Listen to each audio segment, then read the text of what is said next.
On December 22nd, 2015, I found myself sitting inside India's parliament, watching an act which I had fought for turn into law. It was actually the first time that parliament was even working and had stopped its fighting for a short period of time. So why was I there? I'm not a politician or a politician's son. I'm not even a lawyer. Actually, I'm a businessman and a father of 3.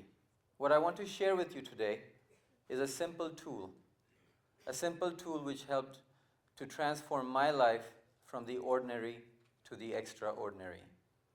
How a returning emigre from the United States came back to India and was able to get Parliament to stop its fighting for 5 hours. I moved back to India after having lived 20 years in the United States. Back in the US, I had everything we all want. A great social circle, wife, kids, a great life. All the things we want. But as I was moving back, I had a chance to reflect on my 20 years. And I realized that there was one thing in my life which was missing. In my case, that one thing which was missing was social work. So as I was moving back to India, I said I'm going to give 1 day a week to social work. There was no reason to 1 day a week, it was arbitrary, but it was a number I felt I could live with. It was an easy, simple number. Back when I moved, it was 2013. It was the peak of the Aam Aadmi Party movement. Now, I don't want to get into politics here. Like many of us, I supported them. But I got a chance to do a little bit further. I gave them 1 day a week. As I share with you some photos here, they talk about an incredible experience that I had. Something which in my life I would never get to experience. But what was more amazing is that while I was doing these things, I never had to leave my normal life. I just added more to it. After 6 months of doing politics, I gave it up. I decided that things were not the same anymore and that I should move on. I still had my 1 day a week, so I had to figure out what to do. After some thinking, I realized that women's safety is a big problem in India. I decided I'm going to start giving 1 day a week to women's safety. Now, I didn't know what to do. I had never done this before. So I actually used my first 1 day of my 1 day a week to make a plan. After a few months and a Guinness World Record attempt later, I found myself standing in front of Nirbhaya's parents and realizing that they had no one to help them. No problem, uncle and auntie. I said, I will give you 1 day a week. Using that 1 day a week and all the things that I had learned in my Aam Aadmi Party movement, I started organizing grassroots campaigns. From university marches to hostel meetings to anything else that I could think of.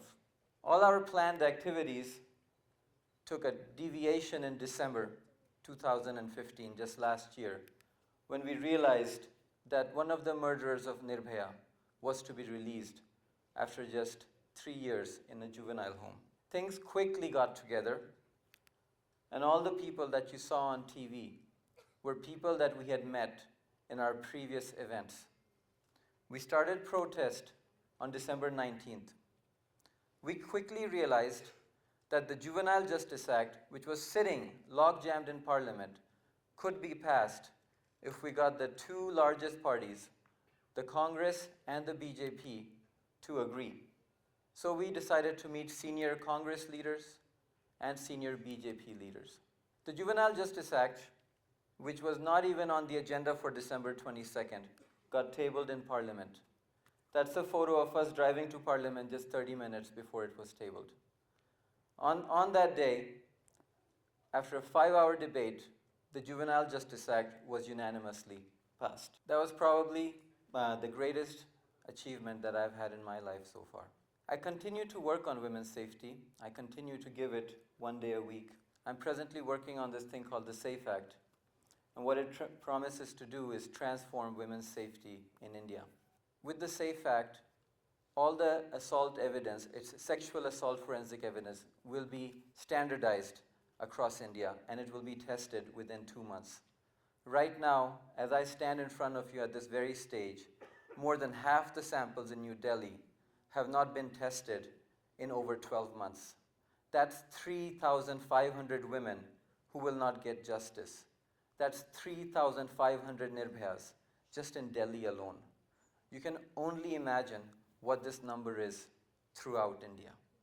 There are so many times we read stories and see things that upset us. Many of us had raised our hands.